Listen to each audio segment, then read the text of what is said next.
भागे भूप्रविष्टा षोडशपरिमितस्य मात्रिंशत्सहस्रयोजनमूर्ध्निविस्तार प्रभृति एतत् पर्यन्तं कृतानां नवविधा महापातक उपपातक आदीनां सद्यः अपनोदन द्वारा श्री वेंकटेश्वर स्वामिनः कैंकर्य रूपं सालंकृत सहिरण्य उदक धारा पूर्वकं कन्यादानम् अहं करिष्ये।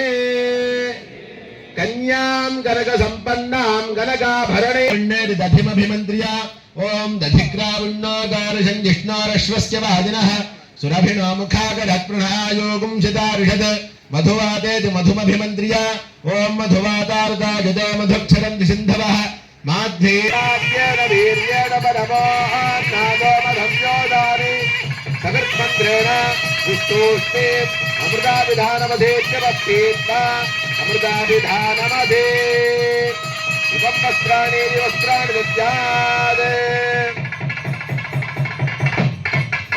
लोकाचारक्रमेण मङ्गलाष्टकानि पठेत् तदेव लग्नं सुदिनं तदेव ताराबलं चन्द्रबलं तदेव विद्याबलं दैवबलं तदेव लक्ष्मीपदे ते घृगं स्मरामि सावधानाः सुमुहूर्ते सावधानाः कुलग्ने सावधानाः श्रीकान्ता गुदकुम्भकुङ्कुमपरिरम्भ गुणानान्निधिः पूर्वाचार्य जगदम्ब सेवितबलः श्रीपाञ्चरात्रागमः विश्वक्सेन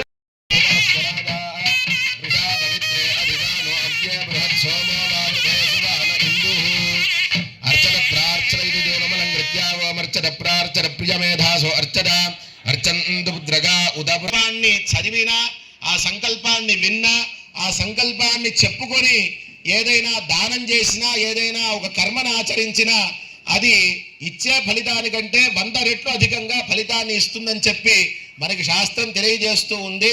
కాబట్టి ఆ సరి చేసిన ఒకటి ఎటువంటి ప్రయోజనం ఉండదు. కాబట్టి దాన్ని శ్రవణం చేయండి. కన్యాదాన ప్రతిరూపకంగా మీరు ఎత్కించి దక్షిణ మీకు తోచినటువంటి దక్షిణని చేతిలో గ్రహించి ఉండండి. మా స్వాములు వస్తారు, కన్యాదానాన్ని మీ చేత చేయిస్తారు. చక్కగా మహాసంకల్పాన్ని శ్రవణం చేయండి. మధ్యలో పరిభ్రమమానానాం అనేక కోటి బ్రహ్మాండానామేకదమే అవ్యక్త ప్రకృతి మహదహంకార ఆకాశవాయువన్యజల పృథివ్యావరణైః సప్తభిరావృతే అస్మిన్ మహది బ్రహ్మాండకరండ మండలే ఆధార శక్తి శ్రీవరాహ కూర్మానంద ఐరావత జ్యేష్ఠ దిగ్గజోపరి ప్రతిష్ఠితస్య అతల వితల సుతల తలాతల రసాతల మహాతల పాతాళాని సప్తలోకానాం ఉపరితలే ప్రతిలోమేన భువర్లోక మహర్లోక జనలోక తపోలోక సత్యారిషళ్ళోకాఖ్య నవఖండ మండితే లోకాలోక పర్వతైరావృతే మాఘేంద్ర మలయ సఖ్య శక్తిమత హిమవత్ వృక్షవత వింధ్యపార్యాత్ర సప్తకులాదల మదంగ హిరణ్య శృంగమాల్యవత్ కిష్కింధ ఋష్య శృంగాఖ్య పంచనిధ పర్వతై శ్రేపాల కేరళ చౌళ పాంచాల గౌళ మలయాళ సింహళ ద్రవిడ ద్రావిడ కర్ణాట నాటగరాట బాణాట పాండపులింద టింగళ కొంగణ మత్స్య మద్రపార్శ్వ ఘూర్ధ యువళజాల ఆంధ్ర సాల్వచ్ఛేరి సింధు ప్రభృతే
వైఫై ఇక్కడ కూడా చూడాలి.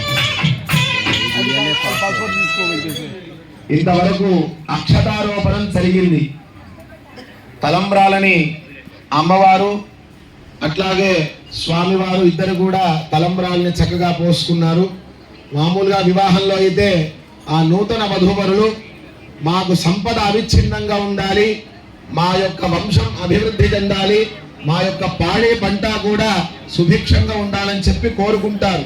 కానీ ఇక్కడ స్వామి అమ్మవారిని కూడా కోరుకునే వాళ్ళు కాదు, మనం కోరుకున్నది ఇచ్చేవాళ్ళు. కాబట్టి ఆ కోరికలన్నీ కూడా మనం కోరుకున్నాం. శ్రీయోమే కామ సమృద్ధ్యత, పశవోమే కామ సమృద్ధ్యత, ప్రజామే కామ సమృద్ధ్యత. ఇప్పుడు స్వామి అమ్మవార్లకు కూడా చక్కగా మాల మార్పిడి అనేటటువంటి కార్యక్రమం జరుగుతూ ఉన్నది. ఇప్పటి వరకు బ్రాహ్మణ వివాహం జరిగింది. వేదోక్తమైనటువంటి నువ్వు పక్కరా కృష్ణ పక్కకు వచ్చి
యశో యజ్ఞస్య దక్షిణ. అందరూ చెప్పండి. శ్రియః ప్రజాః పశవః మే. మనం పూర్వజన్మలో చేసుకున్నటువంటి కర్మ వల్ల మనం పుడతాం. అది మంచి కర్మ అయితే మంచి జన్మ వస్తుంది, చెడ్డ కర్మ అయితే చెడ్డ జన్మ వస్తుంది. కానీ పరమాత్మకి కర్మ అనేది ఉండదు. ఆయన సంభవామి సమ్యక్ భవామి, నేను ఎట్లా పుట్టాలి, ఎక్కడ పుట్టాలి, ఏ రూపంతో పుట్టాలి, ఏ లక్ష్యంతో పుట్టాలి, ఆయన నిర్ణయం చేసుకొని ఈ లోకంలోకి వస్తారు. మన జన్మ అనేది మన చేతిలో, మన నిర్ణయంలో ఉండదు. అది మనకి పరమాత్మకు ఉన్నటువంటి వ్యత్యాసం. అటువంటి స్వామి గోత్రం లేదు, పుట్టుకే లేని వాడికి, కాబట్టి ఏం చేశారు, ఆయన పేరునే గోత్రంగా చేసుకున్నారు పరమాత్మ. ఎన్నో నామాలు ఉన్నాయి, దాంట్లో అచ్యుత అనే పేరును ఎందుకు తీసుకున్నారంటే ఆ నామానికి ఉన్నటువంటి గొప్పదనం. స్యుతము అంటే జారునది, జారిపోయేదని అర్థం. అచ్యుత అంటే తాను జారకుండా ఉంటాడు. తన పాదాలు ఎవరైతే పట్టుకుంటారో తన పాదాలని, వాళ్ళని కూడా జార విడవకుండా పట్టుకుంటాడు పరమాత్మ. అది ఆ నామానికి ఉన్నటువంటి గొప్పదనం. ఆ నామంలో కూడా శరణాగతి తత్వం అనేది గోచరిస్తూ ఉంది. అందుకని ఆ నామాన్ని పరమాత్మ గోత్రంగా చేసుకున్నారు. ఇక రూపానికి వస్తే మన వాళ్ళేనా కాదా ఇది చూస్తారట వాళ్ళు. తర్వాత మృష్టాన్నం ఇతరే జనాహ, ఇక స్నేహితులు సన్నిహితులందరూ కూడా ఏం చూస్తారు, మంచి భోజనం ఎప్పుడు పెడతారు, మృష్టాన్నాన్ని. ఇది వాళ్ళు ఎవరికి కావలసిన వాళ్ళు అది గమనిస్తారట. ఇక్కడ పరమాత్మ విషయంలో వస్తే పరమాత్మ యొక్క గోత్రం వంశం అచ్యుత గోత్రం అని ఆగమశాస్త్రం తెలియజేస్తూ ఉంది. ఏంటి ఆ గోత్రానికి ప్రత్యేకత? అచ్యుత అంటే ఆయన పేరే. ఆయనకున్న 1000 నామాల్లో అచ్యుత అనేది కూడా ఒక నామం. ఆయనకి ఎందుకంటే ఆయనకు పుట్టుకే లేదు. పుట్టుక లేని వాళ్ళకి గోత్రం ఎక్కడిది, వంశం ఎక్కడిది, తల్లిదండ్రులు ఎక్కడి నుంచి వస్తారు, తాత మిగతా వీళ్ళందరూ ఎక్కడి నుంచి వస్తారు. అందుకనే వేదం తెలియజేస్తుంది, అజాయమానో బహుధా విజాయతే. అజాయమాన పుట్టుక లేనివాడైనప్పటికీ బహుధా